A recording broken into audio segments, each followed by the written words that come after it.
juez supremo de bastante regambre y quien participa en estos acuerdos plenarios, profesor de Derecho Procesal Penal, sino él fue mi profesor no sé si lo recuerdan. Claro que sí, claro que sí. sí. Claro que sí, estoy bromeando. Lo que pasa es que a veces no es conveniente decirlo porque a veces lo niegan, ¿no? Lo niegan los estudiantes, ¿no? Entonces dicen, se quiere lucir con eso, entonces preferible no decirlo, ¿no? No, el caso no, como todo lo contrario, para mí es un honor y un honor que el doctor Neira fue mi profesor en la San Martín, por si acaso, no en San Marcos, y creo que ya luego pasa el tiempo y luego voy a encontrarnos en algunas aulas, en algunos pasillos, en algunas conferencias, y fue en San Marcos, no en San Martín, en posgrado, que hubo esa oportunidad de plática que tenemos con él, y él generosamente, sin pedir nada a cambio, me dijo: Alonso, vamos a presentar tu libro. Por eso yo quiero desde acá agradecerle enormemente al doctor Neira por este acto, esta actitud hacia mi persona, y también obviamente seguro Cristian va a decir lo suyo por su lado, mi familia y todos, amigos, colegas que están acá. Por eso quisiera pedir un aplauso para el doctor Neira, por favor. No, gracias. Muchas gracias, muchas gracias, muchas gracias.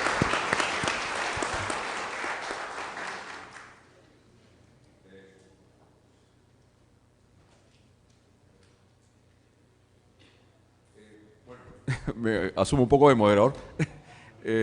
Cedo la palabra al doctor Cristian Salas Beteta, que también un gran abogado, fue procurador anticorrupción, creo que todos los que están acá lo conocen, ha participado en procesos muy importantes y es también destacado profesor, a quien tenemos mucha oportunidad a veces de compartir también muchos escenarios y que también dadiosamente, de una forma muy generosa, aceptó compartir conmigo este día para poder presentar este libro Proceso Inmediato.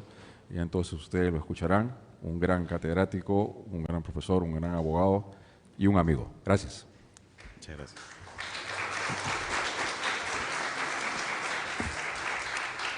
Muy buenas tardes, señor doctor José Neira Flores, señor doctor Alonso Peña Cabrera, ambos distinguidos juristas en nuestro medio. Es un lujo formar parte de este panel de presentación. Quiero saludar la presencia de los señores jueces, señores fiscales, señores abogados, futuros abogados, distinguidos invitados que están presentes en esta ceremonia tan importante. Es la presentación de una obra bastante trascendente, por lo que justamente ahora voy a dar algunos alcances sin ánimo de adelantar el contenido, porque la idea es que ustedes mismos lo revisen, ¿sí? Felicitar sin duda la labor académica que EFAJA viene desarrollando en pro del crecimiento, de la generación del debate en la comunidad jurídica sobre diversos temas de trascendencia en este ámbito. Sí, cómo no, doctor, adelante. Me faltaba lo más importante, porque todos dirán que fácil es hacer actividades académicas, pero no tenemos un sol de presupuesto, ¿eh? Hace 17 años. Eso creo que es lo más resaltante, porque con dinero se pueden hacer toda clase de... O sea, nosotros nunca vamos a tener ningún problema penal porque no manejamos un sol. Siempre lo hacemos utilizando imaginación y creatividad y siempre con la buena colaboración de juristas como cada uno de ellos. Gracias, Cristian. Eso lo hace más loable. Muy bien, bueno.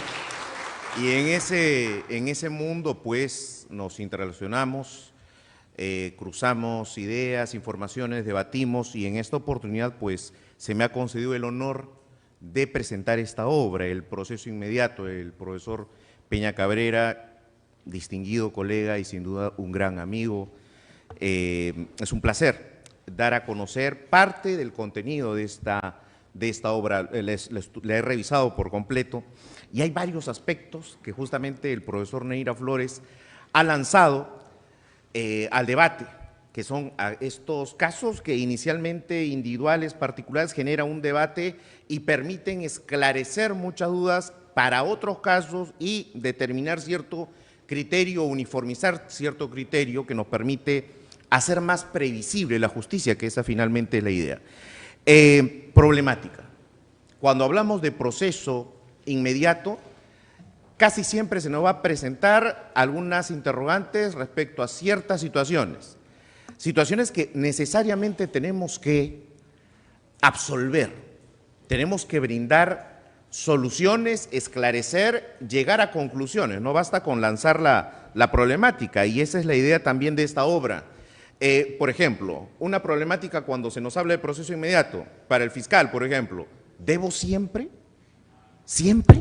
¿Siempre debo incoar el proceso inmediato? Cuando tengo un caso de conducción en estado de ebriedad o drogadicción, tengo un caso de omisión de asistencia familiar, ¿siempre debo incoar? ¿Tengo flagrancia? ¿Siempre debo incoar? No, la respuesta es no. Vamos a ver por qué. Hay un fundamento para esto. Defensa. Es anticonstitucional el proceso inmediato. Me vulnera el derecho de defensa, afecta presunción de inocencia. ¿Eso es cierto? Vamos a ver, vamos a ver. Una de las cuestiones que tenemos que abordar y que felizmente esta obra la desarrolla, página 33, acuérdense de lo que les digo, página 33, es una diferencia que muchas veces damos por cierta, pero que muy poco hay veces identificamos en el día a día, que es, oye, ¿qué es un proceso y cuándo estoy ante un procedimiento? Entonces, cuando el profesor Peña Cabrera hace esa diferencia, utilizando los trabajos de Carneluti, Silva Silva, Goldsmith, Macedo Aguilar, Alcaraz Zamora y Castillo, nos dice lo siguiente: cuando estamos frente al proceso vamos a ver un conjunto de actos interconectados, intercalados entre sí, reglados a cargo de una autoridad jurisdiccional competente que está destinada a emitir una decisión firme y eficaz. Correcto, proceso en general.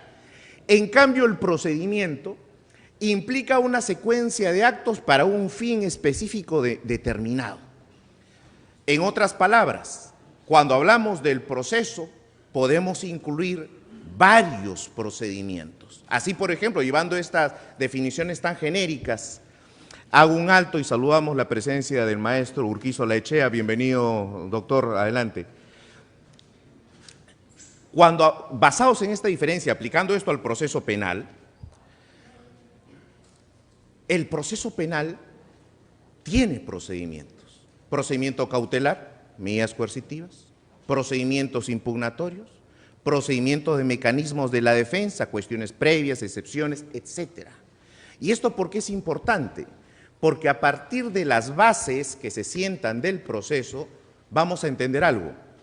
El tratamiento de casos establecidos en el Código Procesal Penal del 2004, del denominado proceso penal común, no es el mismo que aplicable al proceso inmediato. Son tratamientos diferentes. ¿Y por qué van a ser diferentes esos tratamientos? Por su propia razón de ser.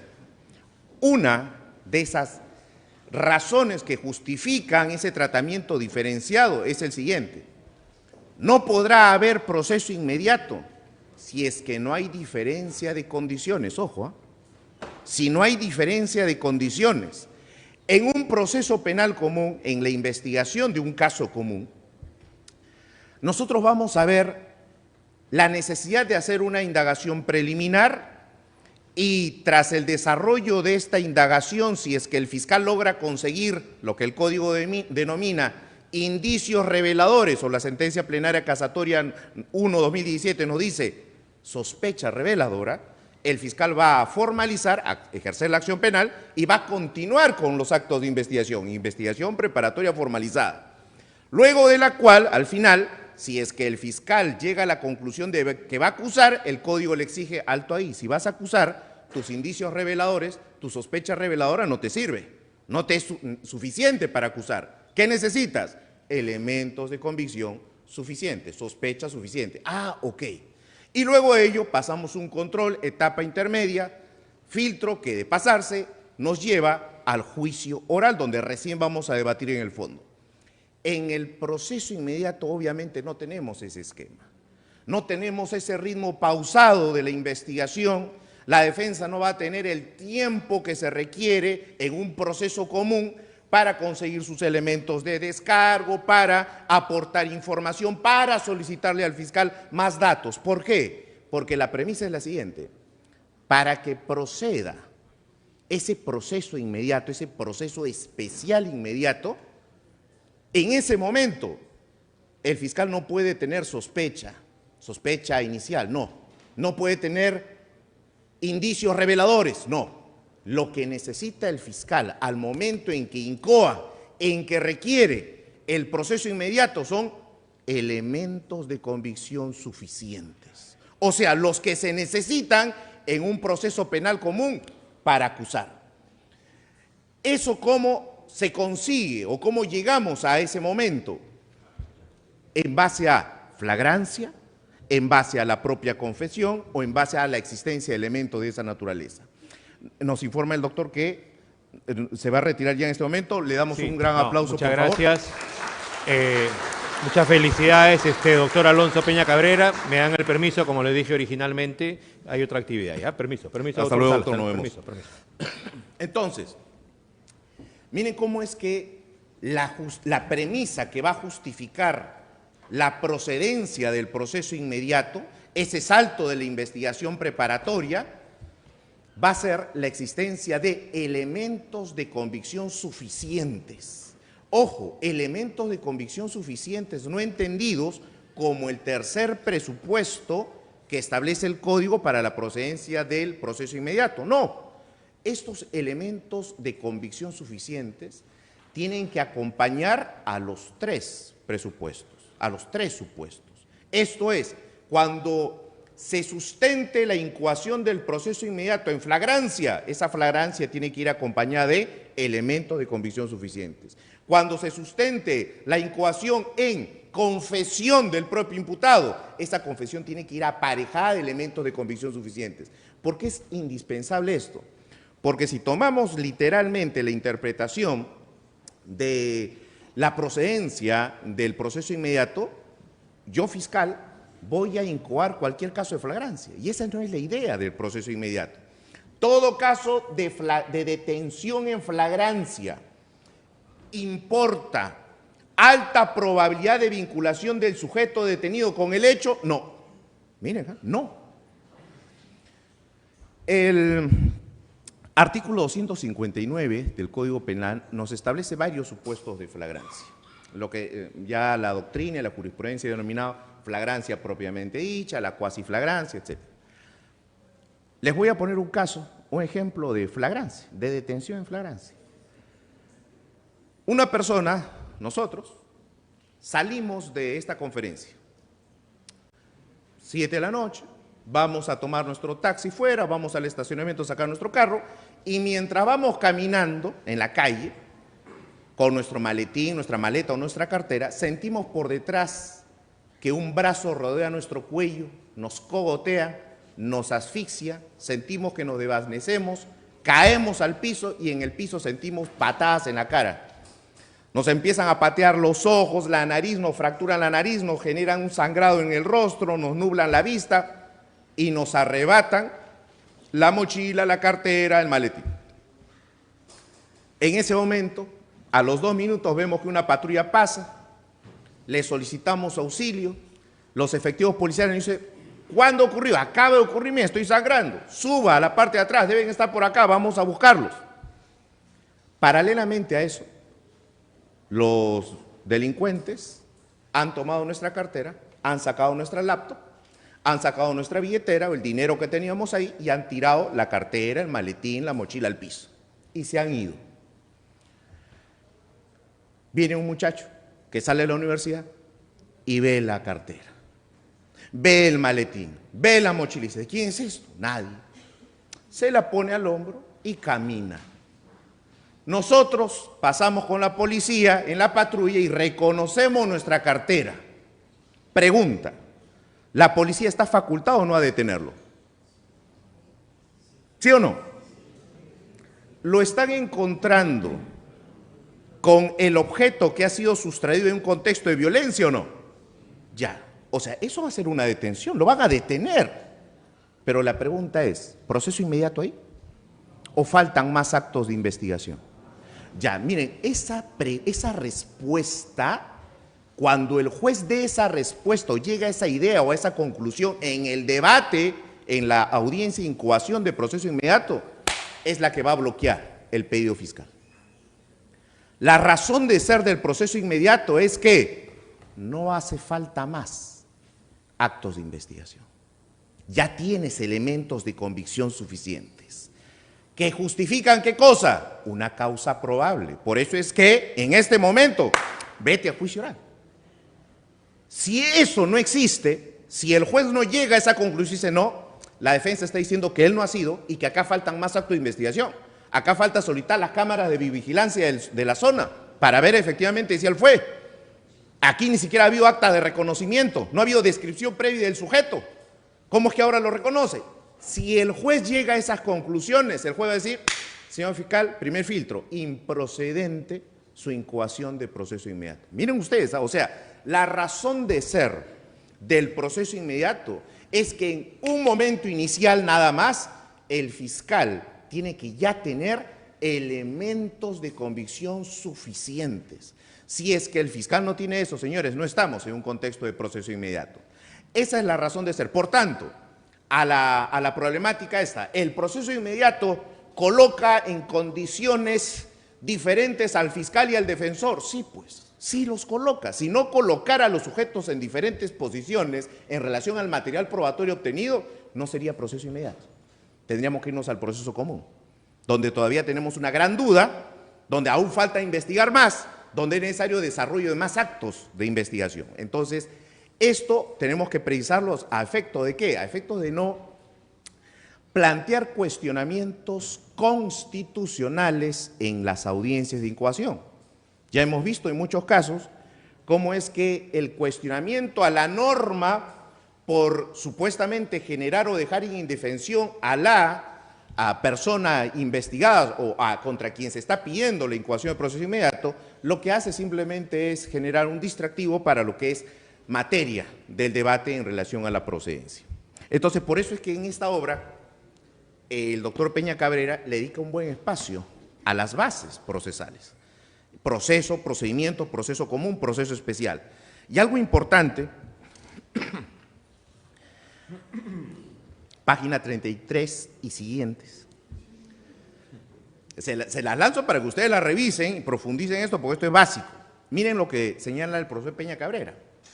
Textualmente, el proceso penal común comprende desde la formalización de la investigación preparatoria hasta la emisión de la sentencia. Implica entonces la investigación preparatoria, la etapa intermedia, el juicio oral, primera instancia. Pero nos dice además, hay una fase preprocesal, que son las diligencias preliminares. Estas diligencias preliminares, que constituyen actos urgentes, inaplazables, se desarrollan fuera de lo jurisdiccional. Y lo que hacen es servirle al fiscal para hacer el filtro y determinar bajo el principio de discrecionalidad si ejerce o no la acción penal, si aplica o no un principio de oportunidad. Esta definición de la estructura procesal es importante para lo que sigue.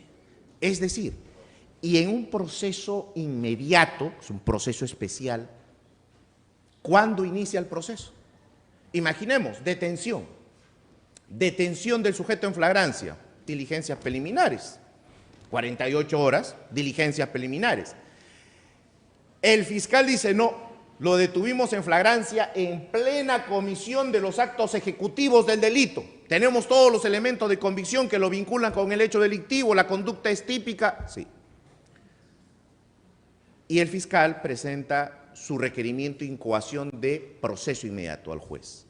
El juez lo recibe y convoca dentro de las 48 horas a la audiencia. La pregunta es, ¿en qué momento se ejerció la acción penal? ¿En qué momento pasamos de esa fase prejudicial, diligencias preliminares, al proceso? ¿En qué momento?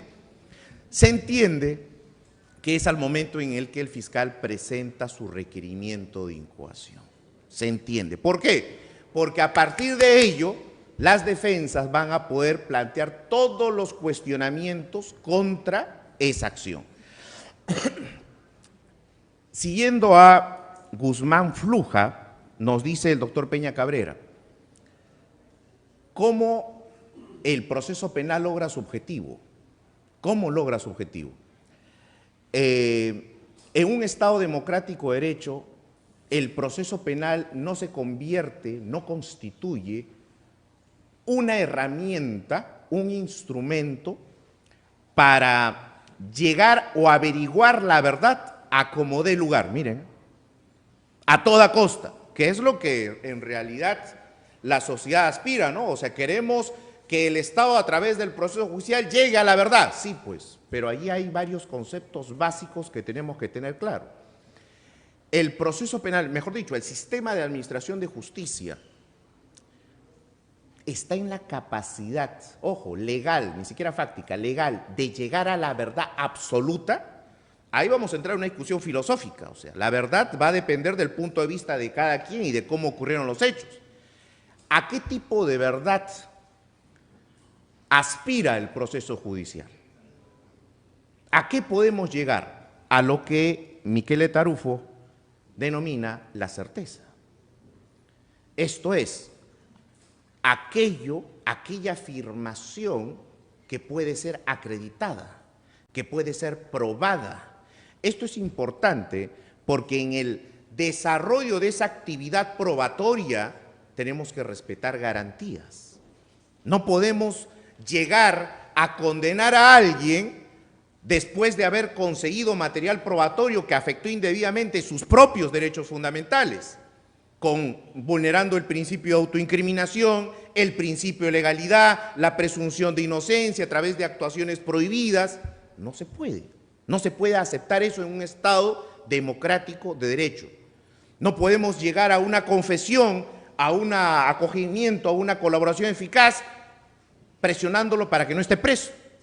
No, eso no es entendible en un Estado democrático de derecho. Y entonces, en el proceso inmediato, ese material probatorio, esos elementos de convicción que reúne la Fiscalía y que va a utilizar para la incoación y posterior enjuiciamiento, tienen que respetar esas garantías. La pregunta es, ¿en qué momento se hace ese control? ¿En qué momento la defensa le dirá al juez, oye juez, esa declaración no se puede usar? Oye juez, esa comunicación, esa grabación, esa conversación telefónica no se puede utilizar. ¿En qué momento? Y es ahí donde la ley nos establece un procedimiento. El fiscal incoa la procedencia del proceso inmediato, el juez de investigación preparatoria cita una audiencia y en esa audiencia se debate primero la procedencia, segundo, medidas o medios alternativos de solución, como son los criterios de oportunidad, el acuerdo reparatorio o la terminación anticipada, y finalmente se determina la medida coercitiva. Luego de ello, este juez remite todo al juez penal, al juez de conocimiento. Y ese juez de conocimiento básicamente va a ser el control. Miren cómo difiere todo del proceso común. En el proceso común, quien hace el control es el juez de investigación preparatoria. ¿Cuál es la razón de ser de que sea el juez de investigación preparatoria quien haga el control de la acusación y no el juez de juzgamiento que va a resolver el fondo? ¿Cuál es la razón? La contaminación.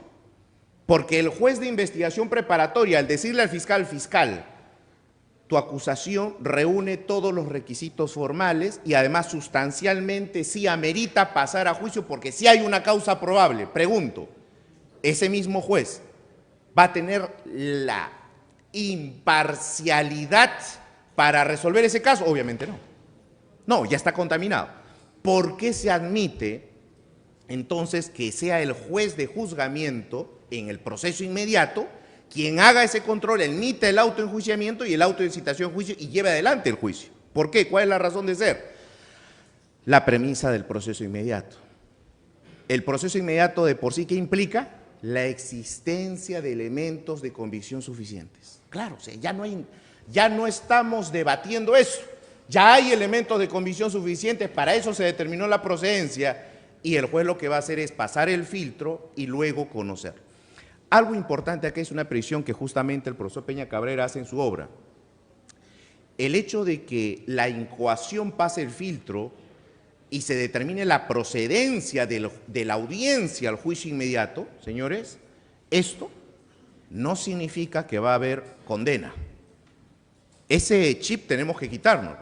Mucha defensa dice, bueno, ya estamos en proceso inmediato, vamos a ver cómo solucionamos, mejor acordemos, mejor lleguemos a una terminación anticipada. Alto ahí. Y los criterios de adecuación típica, el juicio de tipicidad, determinar si hay una causa de justificación, determinar la legalidad del material probatorio conseguido. ¿Todo eso lo podemos debatir? Claro, lo podemos debatir en escenarios determinados, pero se puede debatir. El gran problema, sí, que se tiene en la práctica es la escasez de tiempo. ¿Cómo en tan corto tiempo podemos desarrollar, preparar una estrategia de defensa eficaz que nos permita cuestionar la totalidad de los argumentos y del material probatorio ofrecido y admitido a la Fiscalía? Finalmente, cierro con lo siguiente. Los elementos de convicción, término que por cierto en la doctrina clásica como tal no lo vamos a encontrar, casi siempre hemos hablado de elementos de prueba, en simples términos son datos objetivos que se recaban o que son resultados de actos de investigación. Estos elementos de convicción pueden ser elementos que abonan, que suman a la incriminación, elementos de cargo, o elementos que justamente descartan, desvirtúan o alejan al ciudadano investigado de esa sospecha, que son los elementos de descargo. Estos elementos de convicción tenemos que entenderlos como datos que tienen que haber sido obtenidos e incorporados a la investigación siguiendo procedimientos legales. No se puede admitir un elemento de convicción, ejemplo, un reconocimiento imputado que no haya seguido los procedimientos establecidos en la propia norma adjetiva. En la práctica, ¿qué vemos? Las famosas actas de reconocimiento inmediato. Miren esta barbaridad que hay veces tenemos, ¿ah?